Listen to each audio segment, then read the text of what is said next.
Do you think he's really retired? Let's start there. I think when I saw his new retirement video, I was like, he's done. I think it should have been that in the first place, but I didn't think he was necessarily done then. I think he was still on the fence with it, wanted to give it one more year, then kind of had to go back on everything that he said. I think he's done now. He's his play this year. And yeah, it wasn't quite the same, was it?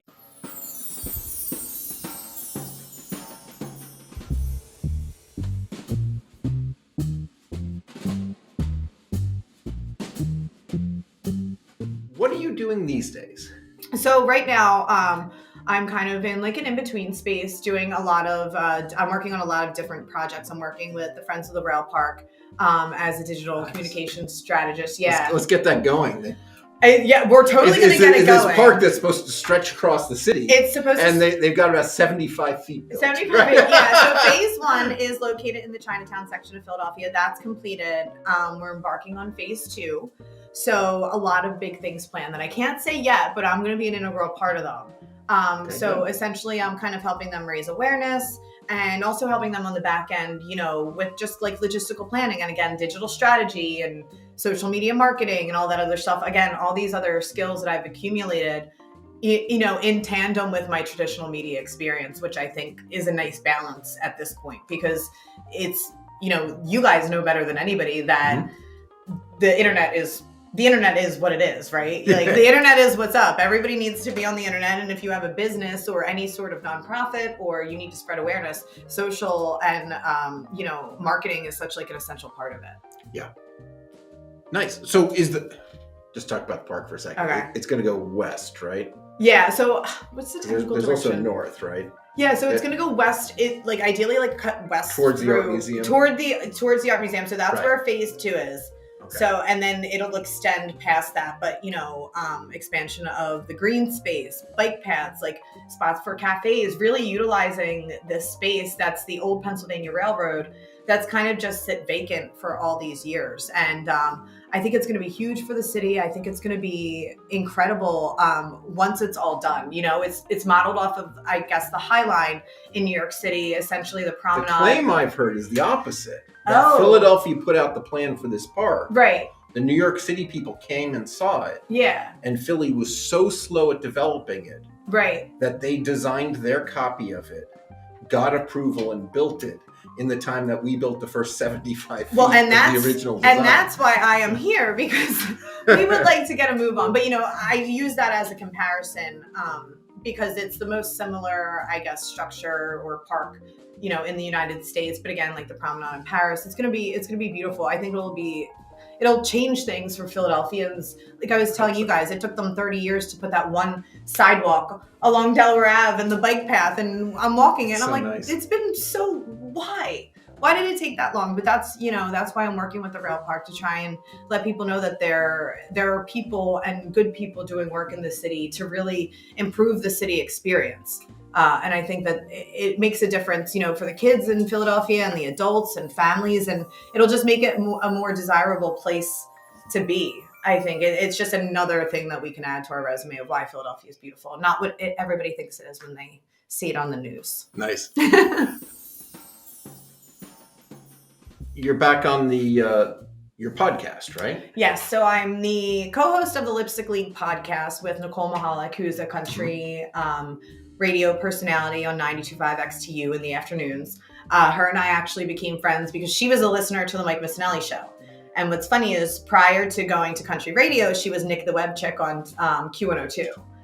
So she's the same person. Yeah, same person. Okay. Different name. Now she goes by her full government name. Right. So Nick the Web Chick on. And the Web Chick thing. Yeah. There was some moment in the 90s where the web was cool, and then it was a ridiculous name. Right, but it works, and it's now we're all web chicks now, I guess. So her and I kind of started that because, sports talk has, I guess, this ingrained thought that it's all men. And really, just look at Philadelphia alone. You look all over the country. There's so many women who love sports and so many women who are knowledgeable about sports. So it's not a woman focused podcast. However, we just wanted women to feel like they had a place where they could come and listen, and like it wasn't as like this is a man thing, you know, because I got that a lot in sports talk over the years and dealt with a lot of different barriers, you know, being the only woman in sports talk radio on a station for years and years. And there's a big difference, you know, you you deal with a lot of different barriers, and the Lipstick League, it's fun. We say it's where sports and pop culture come to play. So the one episode we talked about, you know, Jalen Hurts and his rise, and then the second half of the episode we talked about like the royal family, you know, so it's a fun balance, and we have a lot of fun with it. We have some really cool guests. We've had Chris Long, former Philadelphia Eagle, former Super Bowl champion with the Eagles, his wife, Joy Taylor from Fox Sports 1. We have all sorts of guests, a lot of like local Philadelphia media people. And it's been so fun to do it with Nicole. She's the funniest person. I recommend you listen to her on the radio, and then also listen to my podcast and like, subscribe, and leave a review if you do.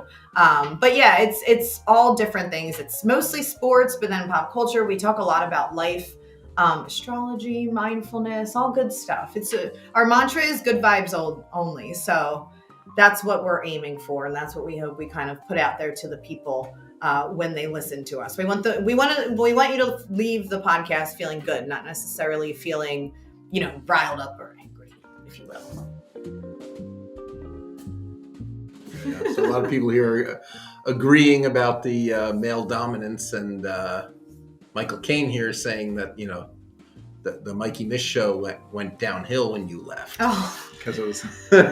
Well, yeah, I mean, that was really tough for me to leave. I had been presented this opportunity. I thought it was, you know, the right fit for me at the time. You know, everything is a lesson. You kind of try things out, you figure out whether or not they're for you. I realized, you know, my heart is where it is. Like, I love Philadelphia sports. I love the sports talk.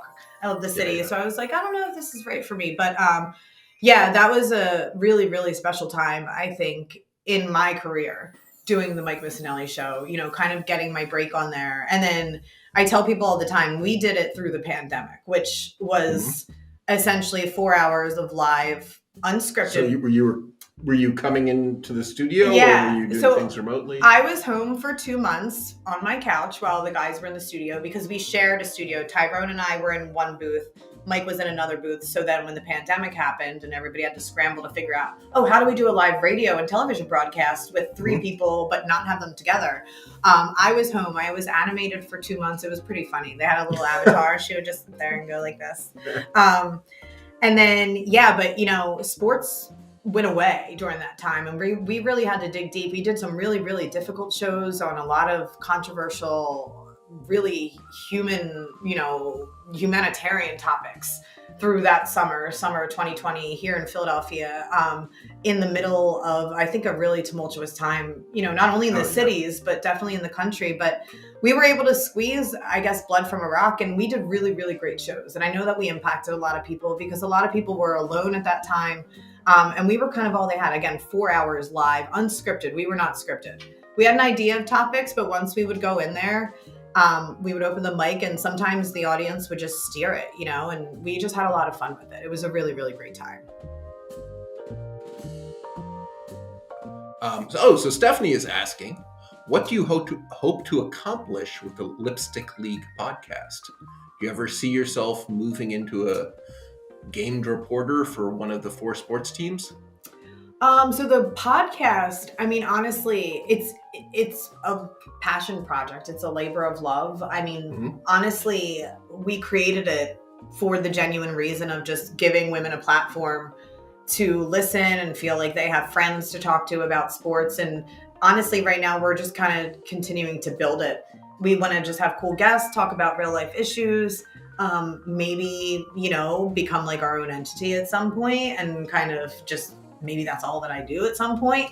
But, you know, it's, that's what we kind of hope for that. We have a lot of initiatives. We want to hold like conferences, and, you know, we spoke at the Selfish Conference last year on social media and the effects on mental health. I think that our initiatives are kind of like women empowerment, but also I've received letters and emails from men who listen, and they're like, you make me a better father by hearing your perspective on things and telling us your insight on stuff. So honestly, it's just kind of promoting the good vibes and spreading good messaging and just imploring people to be good people to everyone. That's what it is. And as far as the 4 teams go, you never know. That's all I'm going to say. Make her an offer. That's all I'm going to say about that. All right. People are saying I should show you the Starlink stream. So on our Twitch channel, we, I don't know if you know what Starlink is, right? So Elon Musk has SpaceX. Yes. And he has put up thousands of satellites beaming down internet service, and we wanted to see how well it worked. So I bought one. Okay. And we put it on the roof. So that is our satellite dish. We have a camera up there pointing at the satellite dish that we're streaming over, and it's catching city in the background. Wow. And we're just streaming this continuously on our Twitch channel. Okay. Just see how well it works. And the answer is medium.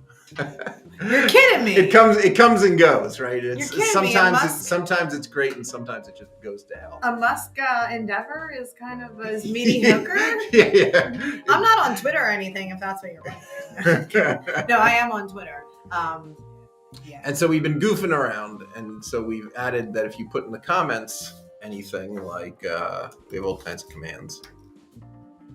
I understand people have been goofing off. I don't even know what this does. Go birds and something happens. What happens? What happens? My favorite is UFO. Oh. Wait for the bird animation to finish. Okay. All right. But so it works pretty well. And so that's shocking. We'll have 70 people at a time just watching this. Yeah. Sometimes you just miss the view, the city view. Yeah. I mean, that's a beautiful view. Yeah, and there are a couple different cameras, so you can check out the bridge and things. I just love that. Oh yeah, that's pretty good.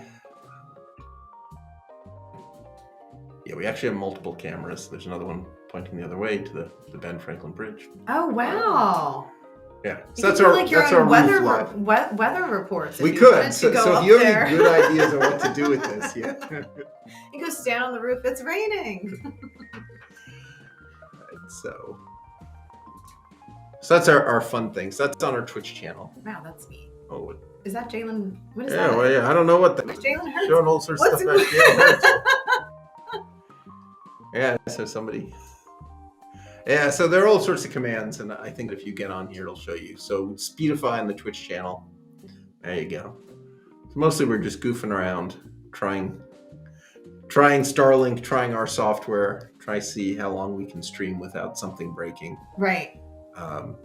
It's a weird system because satellites go by overhead, and so sometimes it's 200 megabits and sometimes it's more. Oh, wow. So it's really, really...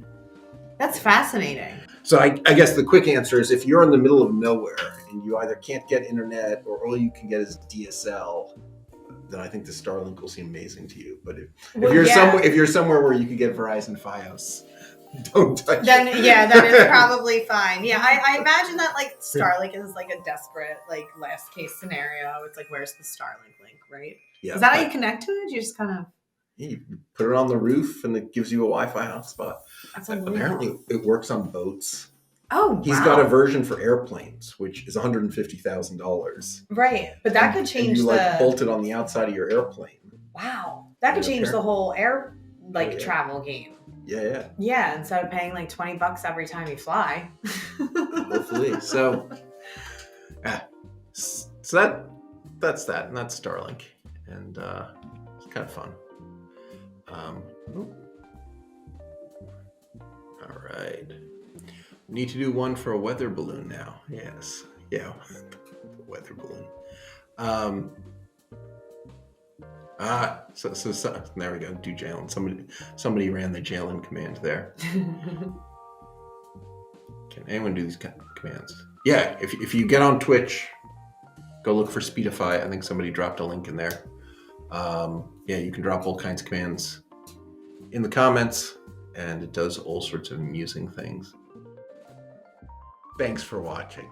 Don't forget to subscribe and click the bell icon to be notified when we post more tech talks, interviews, and tutorials.